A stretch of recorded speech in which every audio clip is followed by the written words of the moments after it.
وہ نہ صرف شروع ہونا چاہیے، اس میں تسلسل چلنا چاہیے تاکہ ہم اس ڈیڈ لاک سے اپنے آپ کو نکال سکیں۔ جناب اسپیکر، اس آئینی ترمیم کا جو انیشنل ڈرافٹ ہمارے ساتھ پیش کیا گیا، اس میں حکومت نے یہ تجویز دیا کہ این ایف سی میں جو پروٹیکشن دیا گیا ہے صوبائی حکومتوں کو، وہ پروٹیکشن ختم کیا جائے۔ جناب اسپیکر، پاکستان پیپلز پارٹی نے اس تجویز کو، اس ترمیم کو رد کیا ہے، ریجیکٹ کیا ہے، اور میں آپ کو بتا سکتا ہوں کہ جب تک میں اس پارٹی کا قیادت سنبھال رہا ہوں تو جو صوبے کے حقوق کو آپ نے ان کو دیا ہے، آپ نے ان کو آئینی تحفظ بھی دلوایا ہے، آپ مجھ سے وہ امید نہ رکھیں کہ میں ان کا یہ آپ کے ساتھ اس کام میں دے سکوں گا کہ ان کا آئینی تحفظ واپس لیا جائے۔ ہم سب چاہتے ہیں کہ ملک معاشی مشکلات سے نکلے، سارے صوبے اپنا محنت اسی منزل کی طرف ہم اپنا محنت ڈالنا چاہیں گے کہ ملک معاشی مشکلات سے نکلے، مگر جب یہ فیصلے لیے جاتے ہیں جناب اسپیکر، تو آپ صرف یہ کہنا کافی نہیں ہے کہ آپ نے اپنا فرض پورا کر نہیں سکے، اپنا ایف پی آر نے اپنا ٹارگٹس مل نہیں سکے، تو ہم صوبائی جو پروٹیکشنز ہیں ان پہ کمپرومائز کریں گے۔ ہم سمجھتے ہیں کہ حکومت کو ہمارے ساتھ انگیج کرنا چاہیے۔ میں حکومت کے ساتھ بات کرنے کے لیے تیار ہوں۔ میں ثابت کر سکتا ہوں جناب اسپیکر کہ جب سے صوبائی حکومتوں کو چند ٹیکسز پہ یہ ڈیولوشن ہوا ہے، مثلاً سیلز ٹیکس آن سروسز، تو تمام صوبوں کے جو پرفارمنس ہے کلیکشن پہ، وہ وفاق کے کلیکشن سے بہتر رہا ہے۔ تو جناب اسپیکر، ہم بات تو کر سکتے ہیں، لیکن جب ہم بات کریں گے تو پاکستان پیپلز پارٹی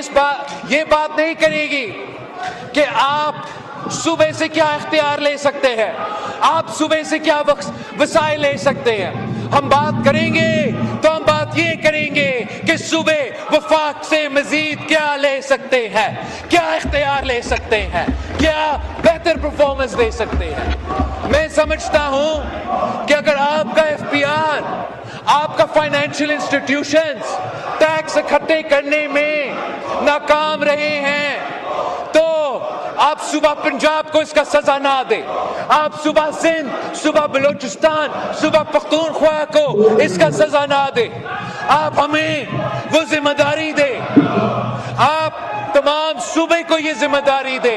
کہ جو ٹیکس کلیکٹ کرنے میں وفاق ناکام رہا ہے، میں آپ کو بتاتا ہوں جناب اسپیکر، آپ جو صوبائی حکومتوں کو یہ ذمہ داری دے، انشاءاللہ تعالی ہم آپ کی ایف پی آر سے بہتر پرفارم کر کے آپ کو پیسے دلوائیں گے۔ آپ کا تجویز تھا کہ آپ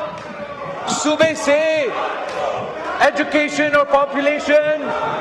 واپس لینا چاہتے ہو۔ جناب اسپیکر، جب پاکستان پیپلز پارٹی نے 18ویں ترمیم پاس کروایا تو یہ اس لیے ایک تاریخی کامیابی تھا کہ ہم نے نہ صرف جمہوریت کو آگے لے کے گئے، وفاق کو مضبوط بنا دیا، صوبوں کو اپنے اختیار دے دیا، مالی وسائل پہ ان کا سے دے دیا، مگر جو تمام علیحدگی پرست سیاسی قوتیں اور غیر سیاسی قوتیں جو اس ملک میں دہشت گردی پھیلا رہے ہیں یا علیحدگی پرست سیاست کر رہے تھے، ہم نے سب مل کے اس 18ویں ترمیم پہ دستخط کر کے ان کی سیاست کو دفن کروایا۔ ہم نے علیحدگی کی سیاست کا خاتمہ کیا تھا، اور آج بھی جب دونوں بارڈر سے آپ پہ یہ سازشیں پک رہے ہیں، جب ملک کے اندر دہشت گردی ہو رہا ہے، میں ہاتھ جوڑ کے وفاق سے کہتا ہوں کہ ایسے کام نہ کرے جس کے علیحدگی پلس کو قوت ملے، ایسے کام نہ کرے جس سے آپ کو دشمنوں کو، آپ کے مخالفوں کو کوئی قوت ملے، کوئی طاقت ملے، ان کو کوئی بہانہ نہیں ملنا چاہیے۔ وہ کہتے ہیں کہ وہ چاہتے ہیں ایک الگ ملک، وہ بلوچستان سے الگ ملک بنائیں گے، وہ سندھ سے الگ ملک بنائیں گے۔ ان کو یہ بہانے کیوں دے؟ ہم نے یہ ثابت کر دیا کہ سندھ کے فیصلے کراچی میں ہوتے ہیں، بلوچستان کے فیصلے کوئٹہ میں ہوتے ہیں، اور یہی وجہ ہے کہ ان کی سیاست دفن ہے، اور ان کی 100 جنریشنز بھی نہ بلوچستان کو الگ کر سکتے ہیں، نہ سندھ کو، نہ پختونخوا کو۔ ان کا یہ خواب بھی یہ ممکن نہیں ہے۔ لیکن اگر ہم سے کوئی ایسا غلطی ہوا جس سے یہ الزام لگ سکے گا، اگر ہم سے کوئی غلطی ہوا اور وہ یہ الزام لگا سکے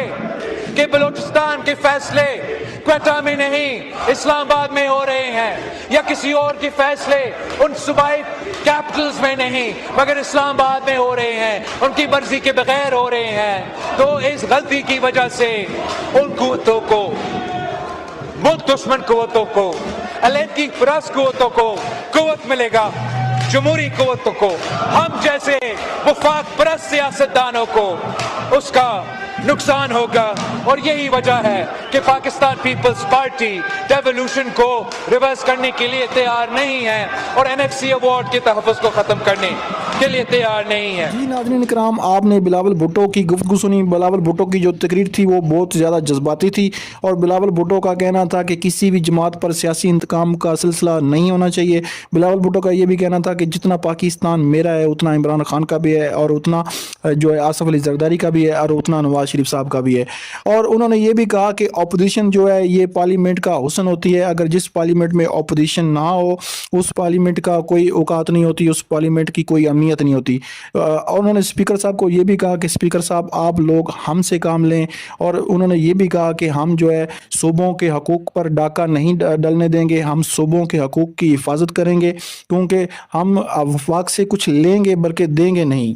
جیسے کہ آپ کو پتہ ہے کہ اب 28ویں آئینی ترمیم لانے کی کوشش کی جا رہی ہے، مگر بلاول بھٹو اس میں رکاوٹ ہیں۔ اب حکومت کے پاس تو ووٹ آئینی ترمیم کے لیے تو پورے نہیں ہیں، مگر حکومت چلانے کے لیے ان کے پاس ووٹ پورے ہیں۔ اب بلاول بھٹو کی اتنی اہمیت نہیں رہی جتنی کہ پہلے تھی، کیونکہ سپریم کورٹ کا جو فیصلہ آیا تھا کہ مخصوص نشستیں جو ہیں وہ حکومت کو دے دی جائیں، تو اس سے ان کی جو اکثریت ہے وہ بڑھ گئی۔ اب یہ نون لیگ کی اب پارلیمنٹ میں اکثریت ہو چکی ہے۔ دوسرے نمبر پہ ناظرین، اصل میں قانون کی حکمرانی ہونی چاہیے، آئین کی حکمرانی ہونی چاہیے، اور جس ملک میں جمہوریت ہوتی ہے وہی ملک آگے جاتے ہیں، وہی ملک ترقی کرتے ہیں۔ بلاول بھٹو نے ویسے تو جمہوریت کے چیمپئن بنتے ہیں، مگر ان کو یہ بھی، جب انہوں نے 27ویں آئینی ترمیم میں ووٹ دیا، انہوں نے 26ویں آئینی ترمیم میں ووٹ دیا، انہوں نے اب عمران خان کی بہنوں پر جو ظلم اور زیادتی ہوتی ہے تو یہ لوگ بات نہیں کرتے۔ ناظرین، جب مریم نواز پر گرفتاری ہوئی تھی، ہاں غلط تھی، مگر اس ٹائم بلاول بھٹو بولے تھے، مگر اب پورا نظام، پورا آسمان جو ہے وہ عمران خان کے خلاف ہے، اور عمران خان ایک سائڈ پہ ہے اور پورا نظام ایک سائڈ پہ ہے۔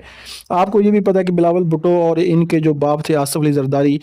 ان کو شہباز شریف کہتا تھا کہ بھائی ان کا میں پیٹ پھاڑ کے جو ہے نا وہ کرپشن جو ہے نا وہ نکلاؤں گا، اور سوئس بینکوں سے پیسہ پاکستان میں لے کے آؤں گا، مگر وہ آج دونوں ایک صدر ہے اور ایک وزیر اعظم ہے۔ یہ عمران خان کو آپ داد دیں، عمران خان کو آپ جو ہے نا